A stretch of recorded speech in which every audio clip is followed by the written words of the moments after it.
we see in Malaysia that the whole Islamic or religion issue, to be exact, has been heavily politicized. And we'd like to go back to the basics if possible.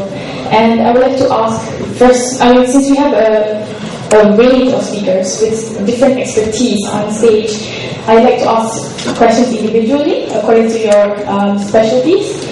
And if I may, I would like to ask the first question to Sheikh.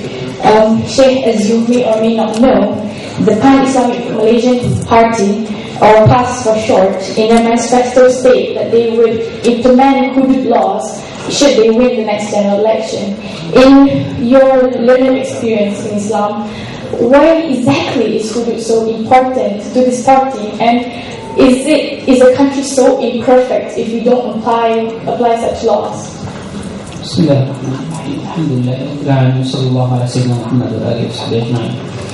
of all, I need to confess that I really dislike the so-called Islamist experience or the Islamist politicians in the Muslim world. They're doing so much damage to the faith because they don't understand what Sharia is. Sharia is not coming to punish people. My Muslim friends and my Muslim brothers, they know that when we pray 5 times a day, we start our prayer by saying, in the name of God, the merciful, the most merciful. Although God has so many other descriptions, but definitely we use merciful and the ever merciful.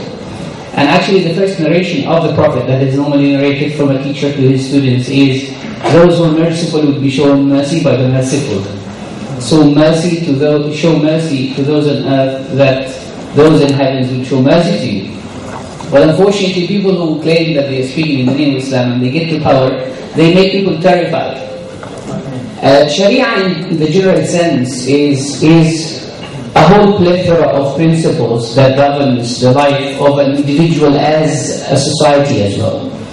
And part of any law, part of any system is the punishment system, the penal law.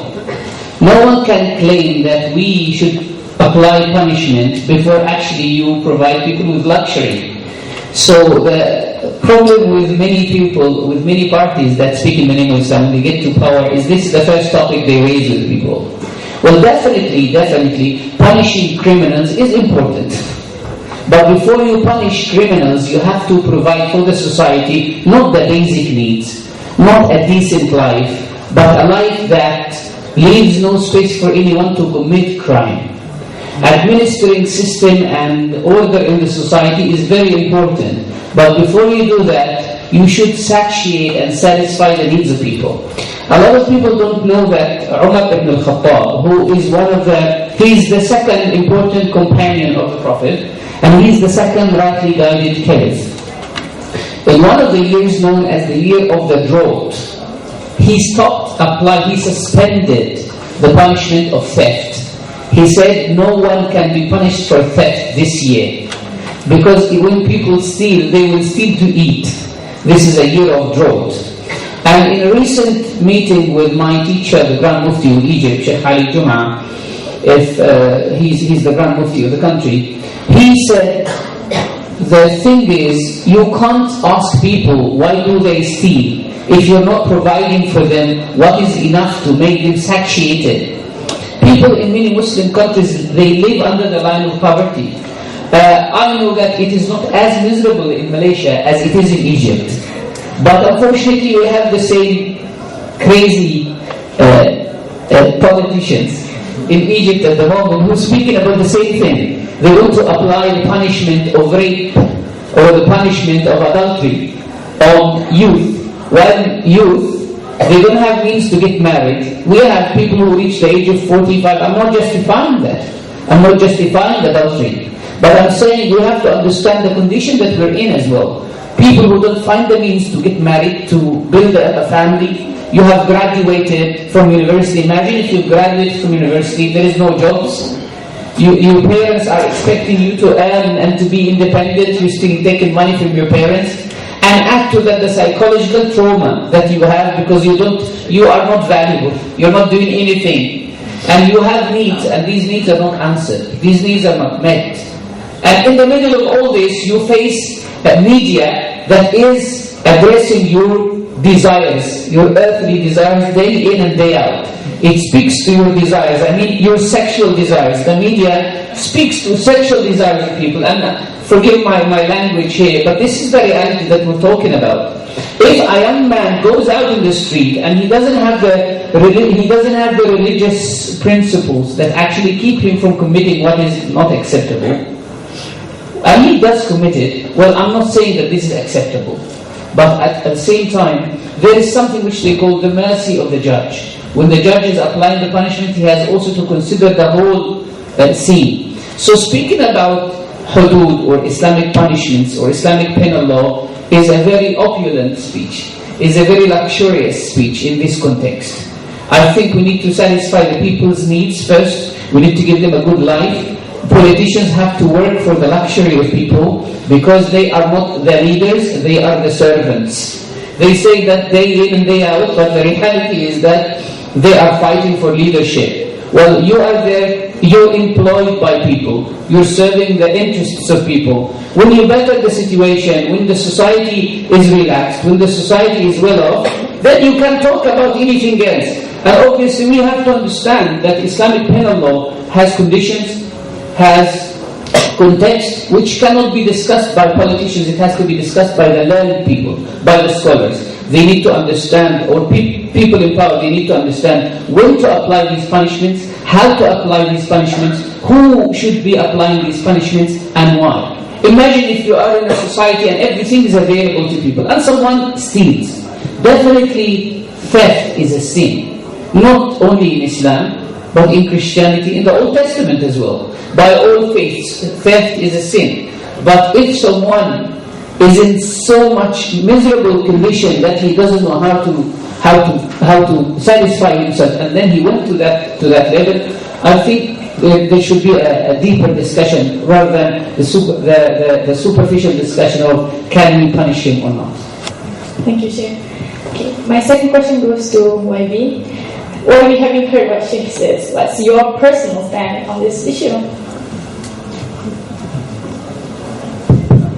Bismillahirrahmanirrahim. Assalamualaikum and a very good afternoon to my distinguished panelists, Prof. Projek Sheikh Ahmad Sa'ad, and to all the students out there. First of all, it's a pleasure to be at a UKEC event, having left UKEC not too long ago. Anyway, I have to put the first disclaimer is that I'm from Parti Keadilan Rakyat. I'm not from PAS.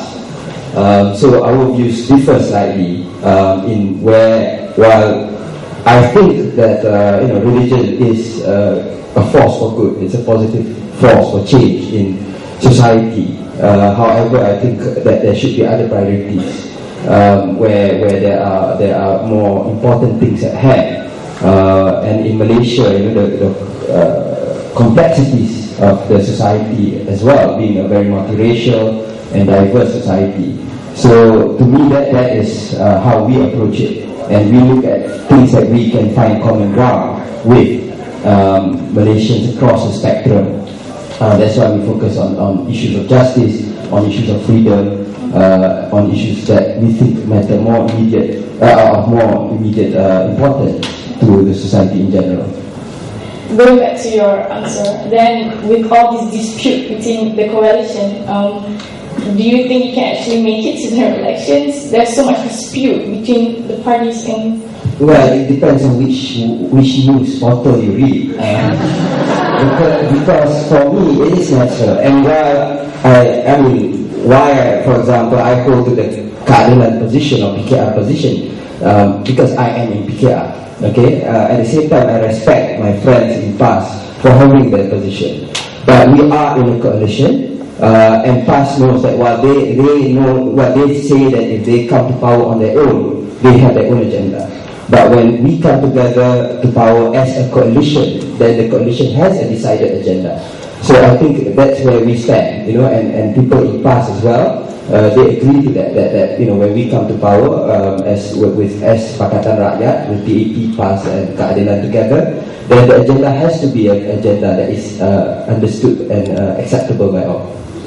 there's been, if I can continue, there's been issue with freedom, religious freedoms. So if one party is trying to put Islam as a priority and the other party is trying to go for freedom, for example, not to say inapplicable or anything, religious freedom, or for example homosexuals, for example, how do you find that common ground if you're just going to stay neutral? I don't know. I mean, as far as I last checked in Malaysia, no party has talked about homosexual freedoms or whatnot. Okay, as far as we're concerned, in keadilan, in the AP, in past, as Pakatan Rakyat, what we have been focusing on is on the welfare of the people. You know, raising the economic share of the country, giving a better livelihood to the people, giving them a better say in the whole political process. So that has been the focus of our political agenda, which we find, I don't think is any major dispute. Of course, PAS has a stronger, in inverted comma, I would say, Islamic emphasis. But otherwise, there's no real distinction between the three parties as per our common agenda. All right, thank you. My next question is for Dr. Bridget. Doctor, I read in an article you wrote in 2008 about the rise of Islamic professionals in Malaysia and how these Islamists are trying to bring back a larger role to Islam. And as you say in your article, Article 11 of the Constitution says that Sharia law is secondary to Malaysian law. As an academic and with your research, how do you think we can achieve this common ground with all this dispute? And as you say, there is a rise of people who want a bigger role for Islam in the country. Good afternoon, everyone, and thank you very much, Dina, for your interesting question. I'll get to it in a moment. I first of all would like to congratulate the organizers of the conference and thank them very much for inviting me. I'd like to congratulate the students, especially for spending a Sunday afternoon. I know it's cold outside, but it's great to see you, and I'm always inspired, and I would like you to give each of you a round of applause for being here and for being part of it.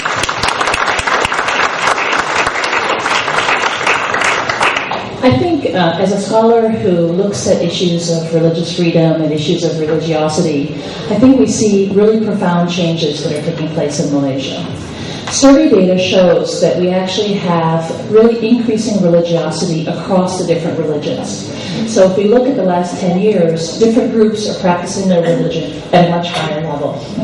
And as a result of that, you actually have, at the same time, a political context that's become more competitive. And as a result of that competitiveness, you've actually had religion become center stage.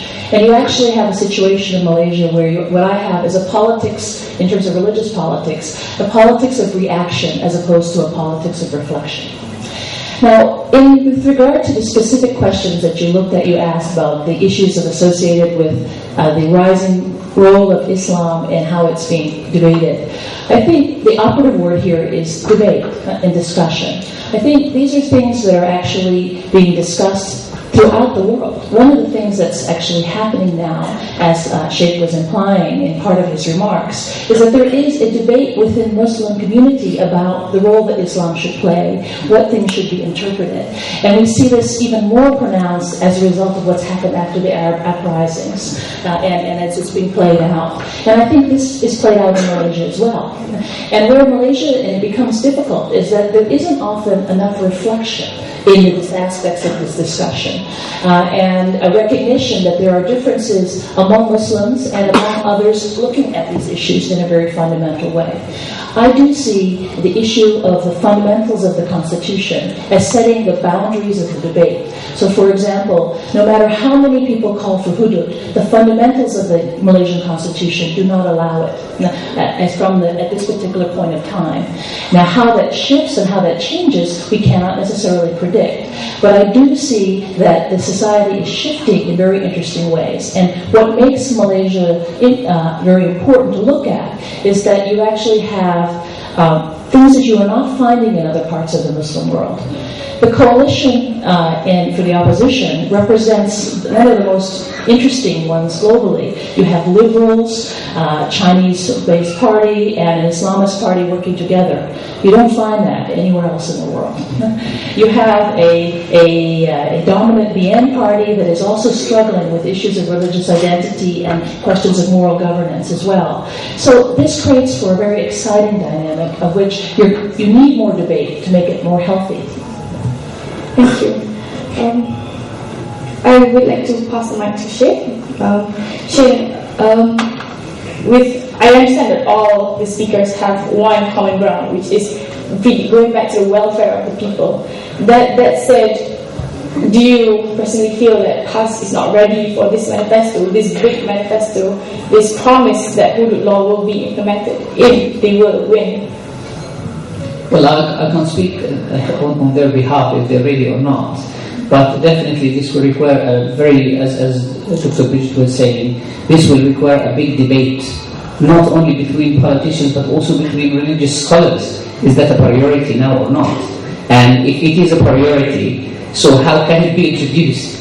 Well, people can't just wake up, otherwise we'll have examples like Mali and some places in Nigeria. And what will happen is that some foreign forces will come into the country to stop this, because under things like human rights and other things. So if it's a priority or not, that's a big question that needs to be answered. And if it's a priority, which of the Islamic hudud is a priority? That question should be asked as well. Well, there are loads and loads of Islamic hudud that we can talk about. And thirdly, if it is going to be introduced, definitely introducing Islamic hudud 1500 years ago is different from reintroducing Islamic hudud nowadays, right? So how can it be introduced? How can it be codified? This is a big question. Who will actually sit down and put this into a law? Well, you can't just get some ayat of the Quran, some verses of the Quran, and just throw it in the face of people. You need, if you have the text, you need to codify that. In Egypt, in the 19th century, we had a very interesting idea that was actually suggested by some senior scholars in Azhar. They wanted to prove to people that Egyptian law is actually Islamic law, is actually complying with Sharia. Because many people said, no, the laws in Egypt, the constitution in Egypt is against the Sharia. So what they did is that they got a very famous scholar, Sheikh Abdul Razak Samhouri, and some other scholars who did look into the origins of the Egyptian law, which is the French law. And they took the French law and they looked for similar texts in Islamic jurisprudence, and they discovered that French law is a translation, or actually a codification of Maliki fiqh, Maliki school of jurisprudence. And that has happened basically when the French Revolution started to look into the closest experience of they had with Islam, which was in the Muslim Spain at that time, and also the contact with Morocco and Algeria. And what they have done is they have taken many texts from the Maliki school of thought and they codified it. So can we do something similar to that in Malaysia? Can we actually do something to that, to the current constitution, and discover its Islamic origins? Then the people will just be satisfied and they will say, no, we are actually Islamic. I remember that we spoke about that inside when someone asked, he said, well, my teacher was once asked, Egypt does not apply Sharia. He said to him, what do you mean by that? Well, do you pray 5 times a day or not? Well, does the government prevent you from praying? Is the adhan, the call to prayer, is it out or not? Does the government stop you from going to Hajj, or they are supporting it? This is, to me, these are the essential individual parts of Sharia. These are the essential parts of Sharia that relate to the life of an individual. Sharia, we understand Sharia as a set of principles that govern your life. There is another part that is attached to the government. Well, corruption and fighting corruption is part and parcel of Sharia. Well, that I think the government needs to consider that before they speak about applying it on people who are who don't have anything to be corrupt about. Thank you, Sheikh. Dr. Bridget, can I ask, what do you think about pluralism in Malaysia? I mean, I understand from your article you said there's been probably a threat to the pluralism of pluralism in Malaysia. I think for those people looking outside Malaysia, I think we've seen over the last, particularly the last 5 to 10 years, more concerns about religious freedom. And I think it varies in terms of which group you look at. So, for example, recently within the Muslim community, there are concerns about the Shia and the ability to practice Shiism in Malaysia. Mm-hmm. There's also concerns, for example, about Christians in terms of being able to open up churches, open up issues associated with being able to practice and read the Bible in their particular ways. And this has been debated and highly politicized. And so many Hindus are concerned about the destruction of their temples and the impact of that. And this has meant that Malaysia, from the outside, has gotten very negative in issues and assessments in terms of freedom of religion. And some of them are justified, and some of them perhaps are not as justified. But these are fundamentals that are happening in terms of the ground. But in an ordinary Malaysia, most Malaysians are extremely tolerant.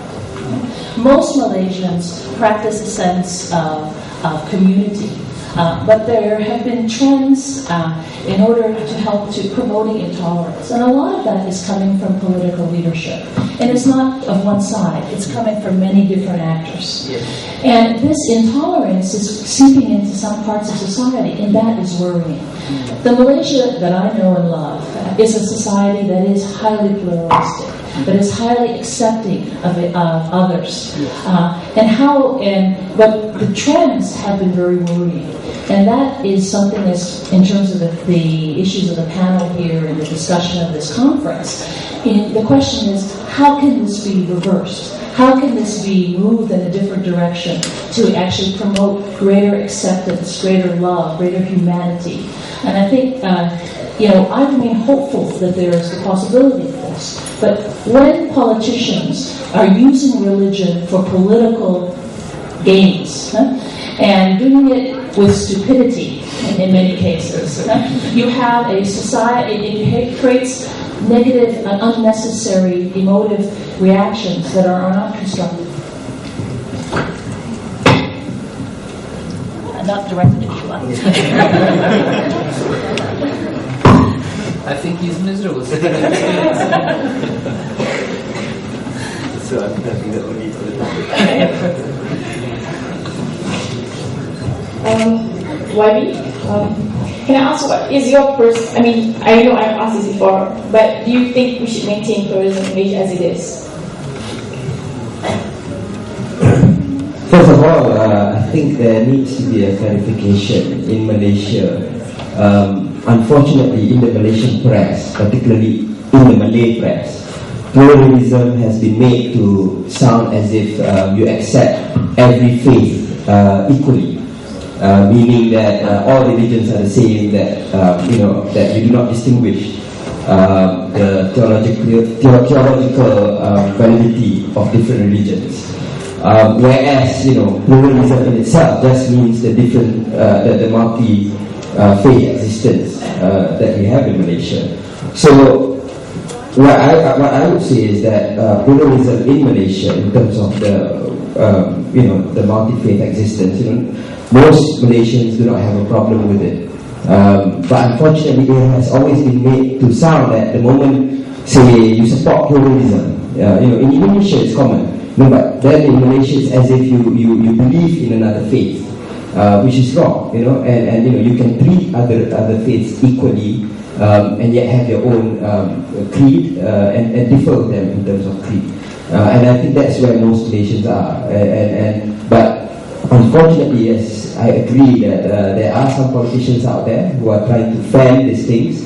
And the major problem that we have in Malaysia is that Malaysia is a very diverse country, but because on one hand you have for 50 years a coalition that is based on race-based parties, they have gone back to a shrill politics where they just play their own gallery. instead of trying to justify running the government in the national interest. So that's happening less and less in Malaysia. That was the strength of the ruling coalition 50 years ago, but you see less of that now. And I think that's one of the biggest tragedy that we face in Malaysia today. Thank you. Sheikh, can I ask, with your experience with Islam, how does actually Islam equate politics and Islam? And not just Islam, religion. How does Islam? What is the relationship? How do you feel is the relationship between Islam and politics? Well, I believe as a religious scholar and as a Muslim who believes wholeheartedly in the faith, that Islam and politics in its essential meaning, which means politics in Arabic is the word for it, is siyasa, and it's taken from the word sasa, which means to lead people. So definitely Islam and politics faith and politics generally are two intertwined things. You can't separate them. Definitely faith comes for the interest of people, and politics works for the interest of people. But definitely Islam is not not interested at all in partisan politics. Meaning, as a religious scholar, I cannot support a political party openly. I can go and vote as an individual for whomever I believe is the best political party, but I can't express these as a religious scholar, because my position as a religious scholar will affect many people to go and vote for this party if they don't, even without knowing what are the agendas of this party, just having trust in me. It's just like, and this is off the topic, but I stopped recommending people for marriage for many years now. Because marriage and politics are very much the same. And I see people in the mosques only, which means that I don't know them. I don't see them in their life, day-to-day context. I see them praying only, which is not enough actually to tell if a person is good or not. And what happens, I said to the brothers and sisters, look, I don't want you to curse me afterwards. Or I don't know if they're going to praise me or they're going to curse me. I don't want every time you face a problem in your marriage, you come across and say, may God forgive the man who recommended this whole thing. And a friend of mine was telling me the other day that a man went to the doctor and he said, I want to have a long life. He said to him, okay, get married. He said, does that mean I'm going to get a long life? He said, no, it will make you forget this whole idea.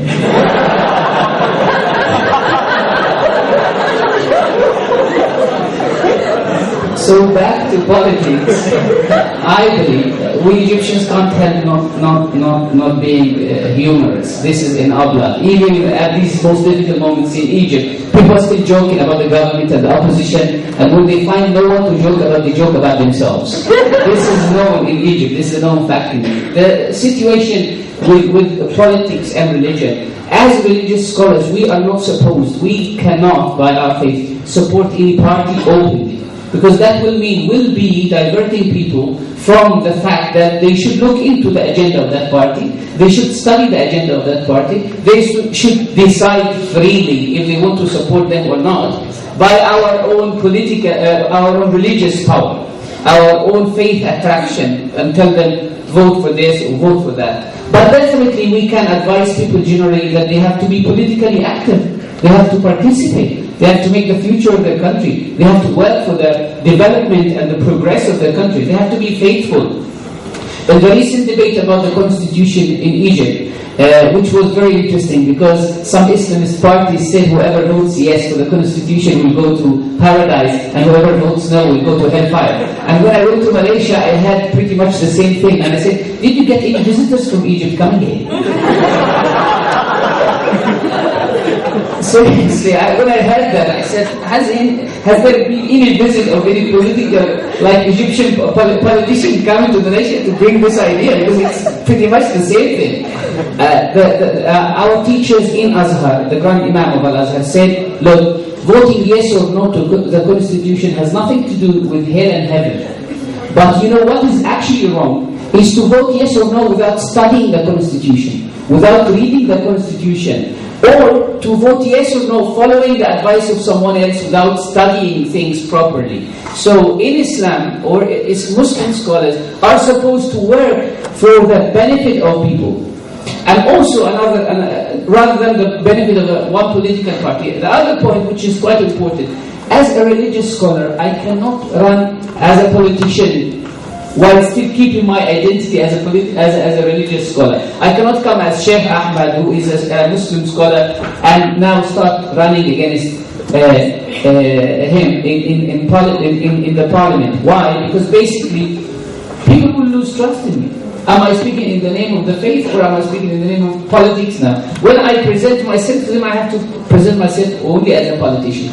Keep faith away of this political interest. Don't twist the words of God to serve your own interests. This is quite dangerous. It has happened in history and was introduced by a group called Al-Khawarij, who actually twisted the words of God to serve their own political interests, and they killed people under the name of religion. The Prophet himself said that towards the end of time there will be people who have memorized the Quran, they have read the holy texts, and then they will be twisting these and accusing their neighbors of innovation, and they will even justify for themselves killing others under the pretext of religion. This is unholy, unethical. I would understand from a person who has no faith or who does not speak in the name of religion to say, well, my political agenda is like this, and if he's corrupt, he's corrupt. But for a person who claims that he's an Islamist, when he becomes corrupt and he tries to justify his corruption with the words of the Quran, to me, this is more unethical than the other guy, because now you have brought God in your service, which is unacceptable. Thank you.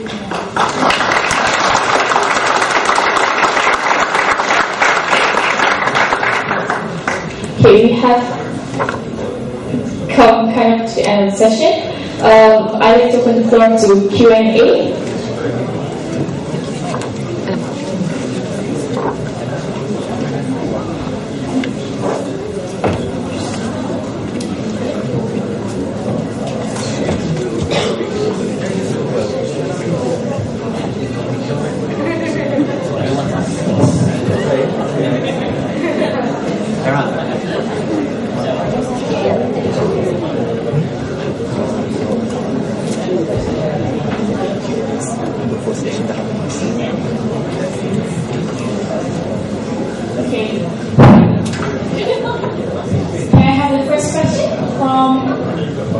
Lady on my right.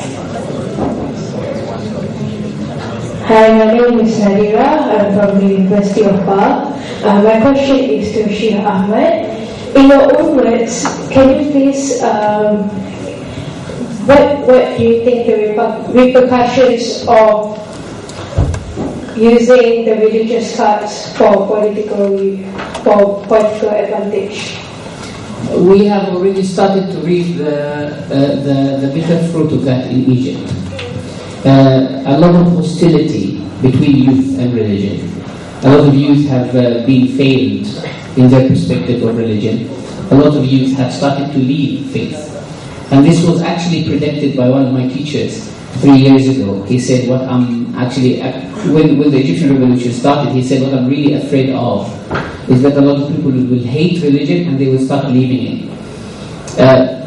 I'm not judgmental towards anyone, but the level and the rate of atheism amongst Egyptian youth has increased, has doubled in the past 2 years. And when you discuss deeply with these young people, it is not a problem between them and religion. It is a problem between them and the political understanding of religion, or the religion that is introduced to them as religion by politicians. So and it's unfortunate that also hostility in the society, dividing the society. Now, for instance, over the past centuries, the Egyptian society has been a society that has so much solidarity. I grew up in a village in Egypt. We had Christians whom I used to visit, Christian friends whom I used to visit, and I could not differentiate between Muslim ladies and Christian ladies, because in the Egyptian villages, Coptic ladies, they cover just like Muslim women. You can't know who is a Christian and who is a Muslim. That's I'm saying something that I've been seeing day and night. Our aunties who are from Christian families. Actually, sometimes this is quite interesting. If you ask a person about his name in Egypt, you wouldn't know from his name if he's Muslim or Christian. You ask him, what's your name? Isa. Okay, what's your father's name? Abraham. What's your father's name? Musa. You need to continue 4, 5, 6 names before he mentions a name which is very Christian, like George. Get it? Yes.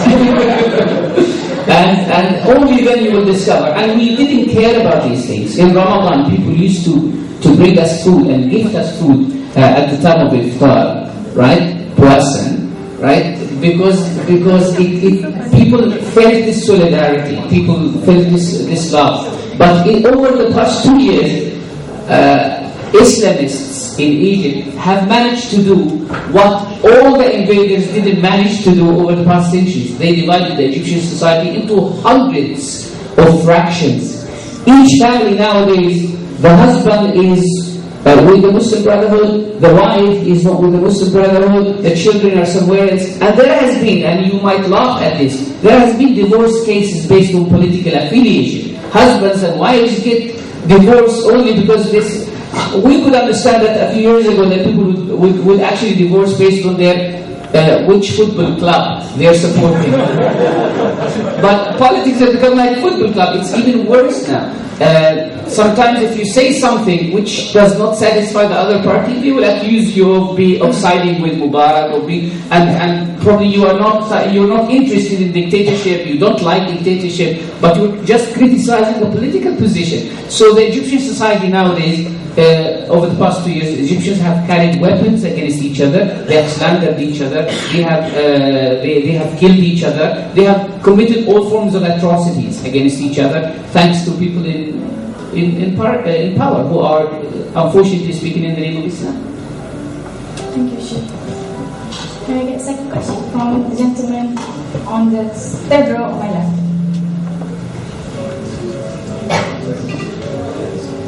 Hi, I'm Dalvinder. Okay, I just wanted to ask that how do you compare the management of diversity in London and in Malaysia? Was there a question before? To anybody who feels they can answer it. Thank you.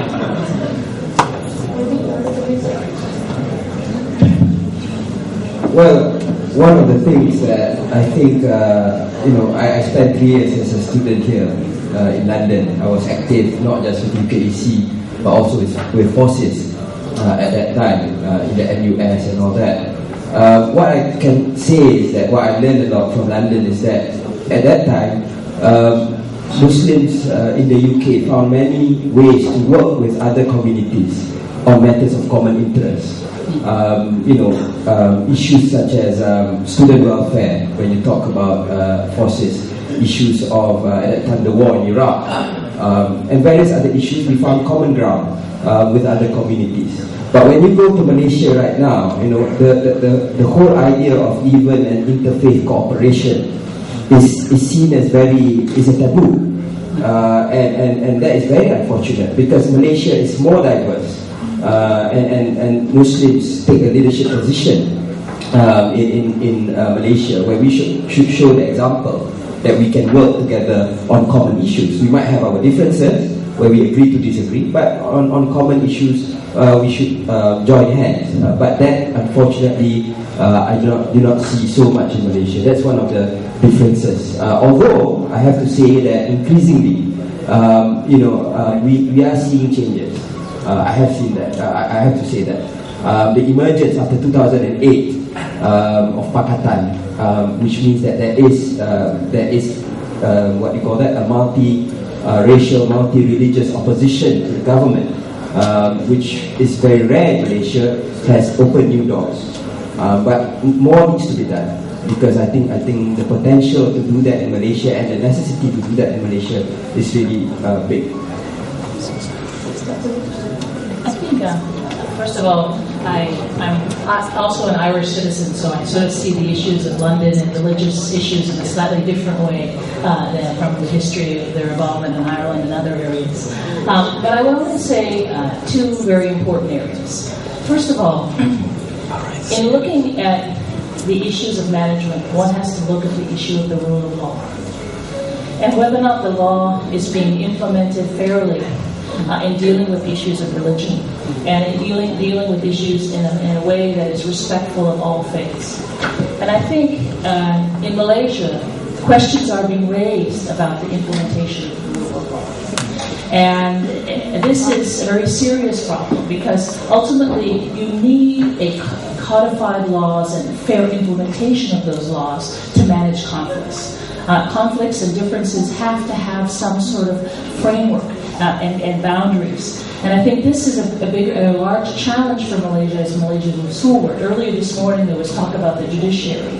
I think that the rule of law is particularly acute in the questions and issues associated with managing differences across ethnicities and across religion. The second area that I think is very important to look at this comparison is that we have, I think both in England and in the United States and in Ireland and in Malaysia, a tendency to essentialize the faith of other people in a way that is actually unfair to that faith. And we tend not to look at the things that are common, but we look at the things that are different. And I think this is, not an effective approach to address the other problems that are, I think, questions of justice or economic empowerment or female empowerment or other things that are as important. And where, in both societies or in all societies, finding that common ground is the most essential because it's through that sense of the common humanity that we can actually move forward.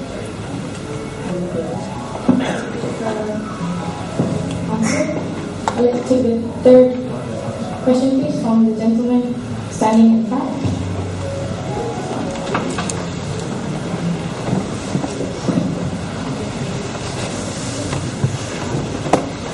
Assalamualaikum and a very good evening.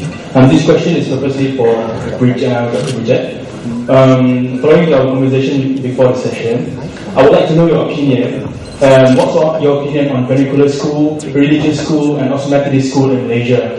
Does this really necessary in terms of, well, government always been saying to have a racial unity, to have a national unity, to foster national unity. So how this kind of school, this mission school, this vernacular school, the religious school, can create the national unity amongst Malaysians? So do you think this is necessary, or is it just possible to have just one school, which is the government school itself? Thank you. I'm of the opinion that I think there's a place for religious schools in every society, and I think that people can make those choices depending on your faith. But I think it is important to have a common curriculum. And I think that it is important to make sure that those in religious schools get training in analytical thinking and problem solving that can actually help them to address the issues. What often happens in some religious schools is there isn't enough balance in the curriculum in order to be able to give them the skill sets to be able to go and find jobs and work in the workplace. And so I think, it's not necessarily about the placement of religious schools. It's about the content and the way that the education curriculum is actually being practiced and being implemented. And I think for those of us who know Malaysia, we know that the education system has serious problems. Almost all of you are here because you're reflecting the problem. You don't find the education that you can get in Malaysia, you have to come outside. Right? And I think this is, I think, an indication that there needs to be a revamping of all types of education within the context of Malaysia, not just that of religious schools.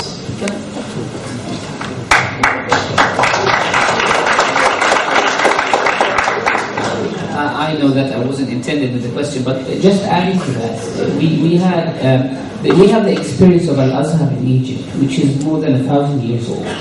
And it was decided by the Grand Imam of Al-Azhar about less than 100 years ago that the curriculum that is taught in schools has to be introduced to the Azhari students as well. So as an Azhari student in the whole system, which starts from primary through prep, through secondary, and then university, I studied what my peers would be studying in a normal government school, and on top of that, there was the Islamic sciences, which would qualify me as a scholar. at secondary, people had the option, if they don't want to continue this route and become religious scholars, then they would specialize in science. So they will end up becoming engineers, becoming doctors, becoming very professional people who actually teach. Many of them come to England and they teach in universities here, and they travel the world as physicians, as engineers, as professionals of different types. But adding to that, the fact that they had some educational background in their own faith, in their own religion. So I find the doctor, and he's got also some background, although that is not his specialty. So I believe that although now Al-Azhar also needs a bit of revamping in different areas, but at least it has adopted this. While in some other madrasa systems in different parts of the Muslim world, students don't study anything except that, which makes the graduates themselves in a very delicate position after they graduate, because they will either end up teaching at the same school or having to serve in a local mosque, and they are completely cut from the society around it. Thank you for the question. We have only about 5 minutes left. Well, I'll take. Can I have the lady on my right, second row? Lady speaking for 2.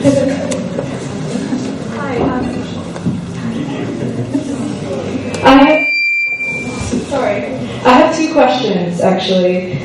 First of all, I wanted to ask Nick Nazmi, what does PKR have as part of its election manifesto, obviously given that the general election is going to be called soon, to address issues for women's rights in Sharia courts? The second question would be addressed to Bridget and Nick Nazmi. Essentially, you've seen the rising tide of Islamicization in Malaysia for the last 30 or so years as it's become more of a political tool. What is the outlook essentially with either outcome that's possible for the general election, with a BN victory or PKR victory? If you could outline that, please.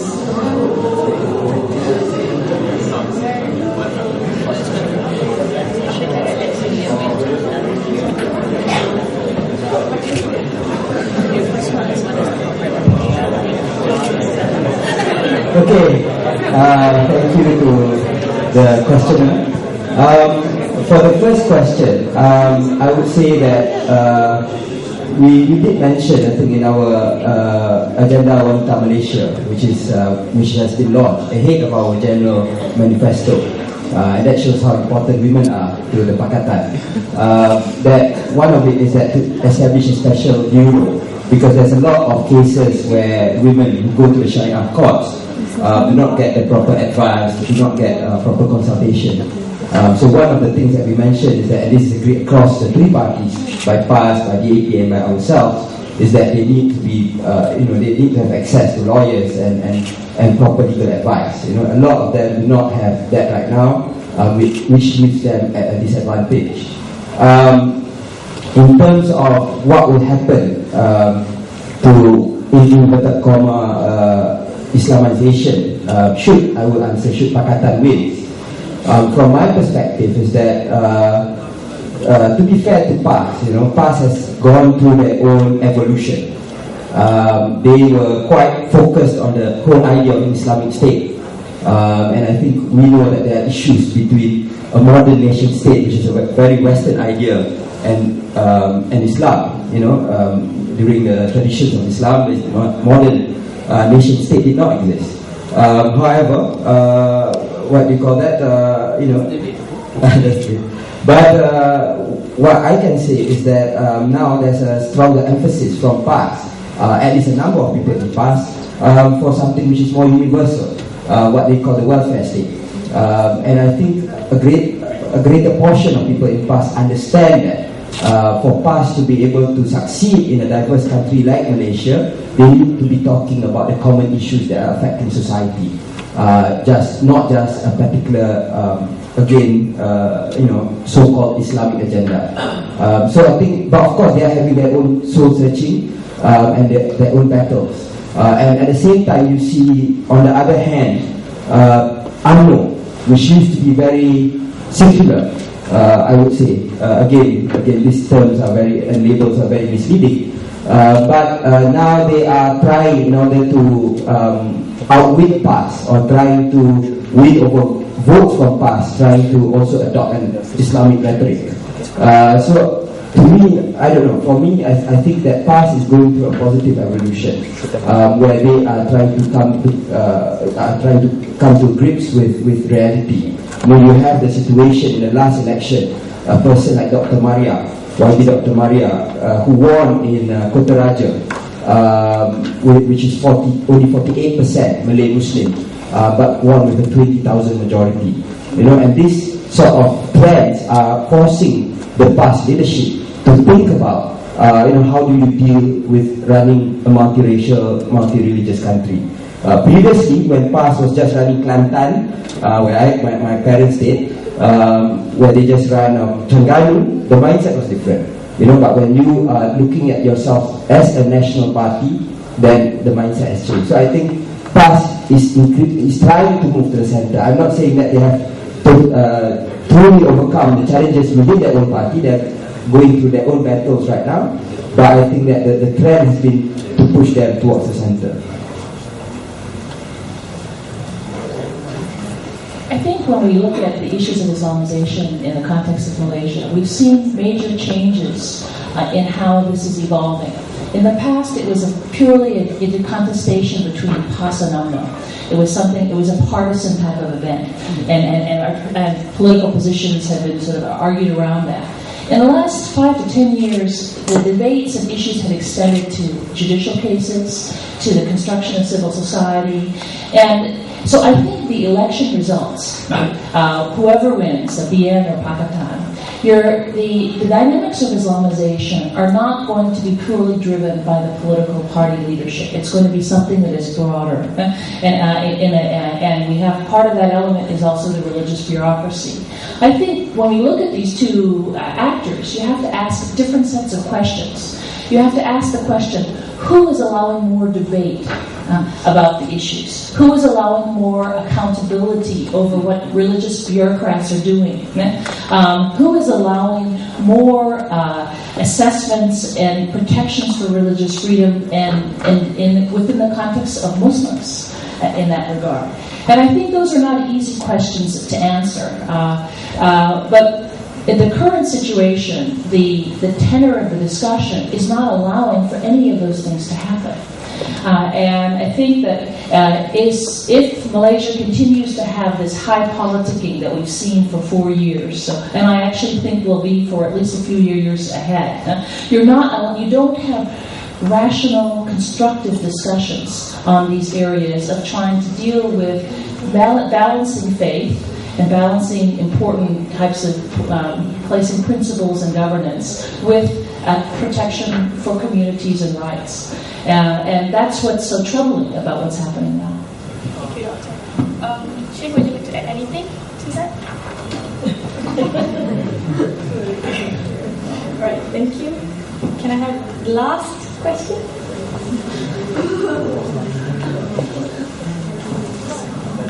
Can I have the gentleman in the turquoise shirt?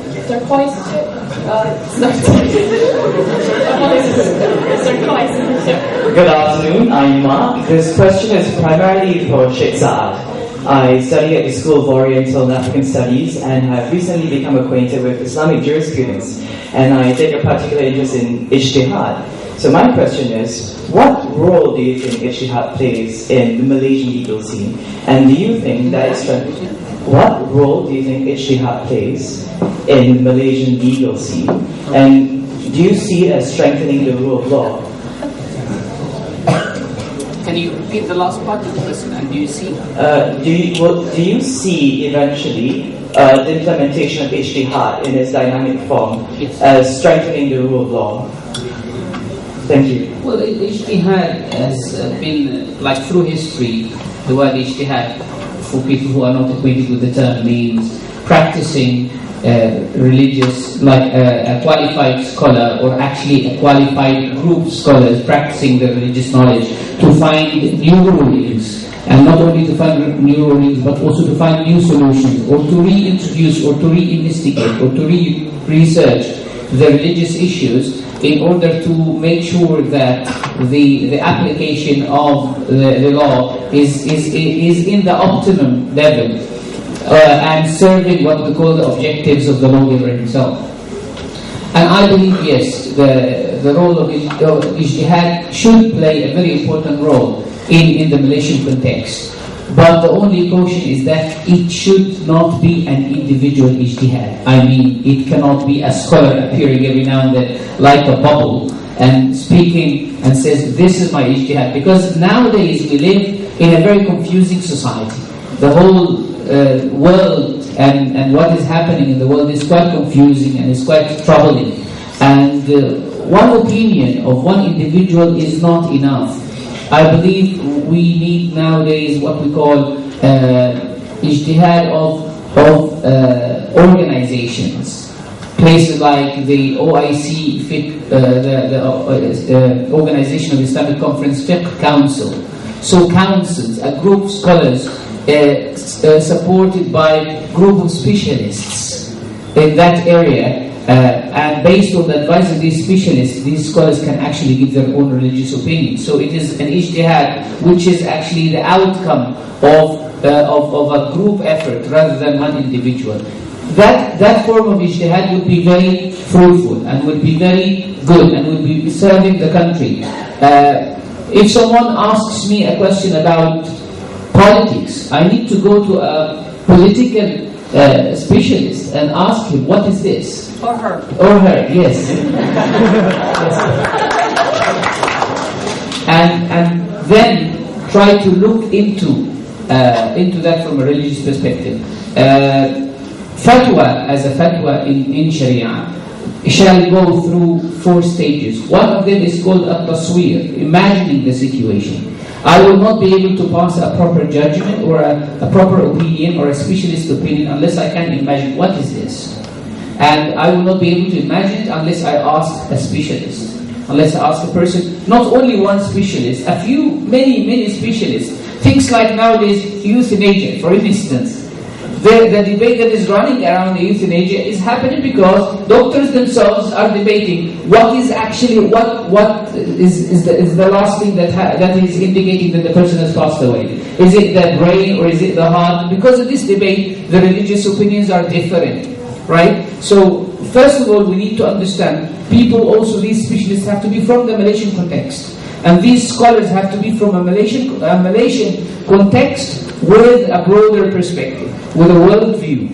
And they have to be very well trained in tradition, in addition to modern sciences as well. I think with that form of ijtihad happening by the proper people, that will be quite important, and it will help a lot. But any other form of ijtihad coming from individual scholars or people who have not perfected their qualifications, it will be quite miserable. They say in Egypt, you should give the bread to the baker, the professional baker, even if he's going to eat half of it.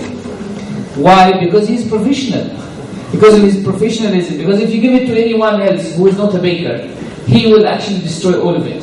So it's better to have half of it rather than have nothing of it.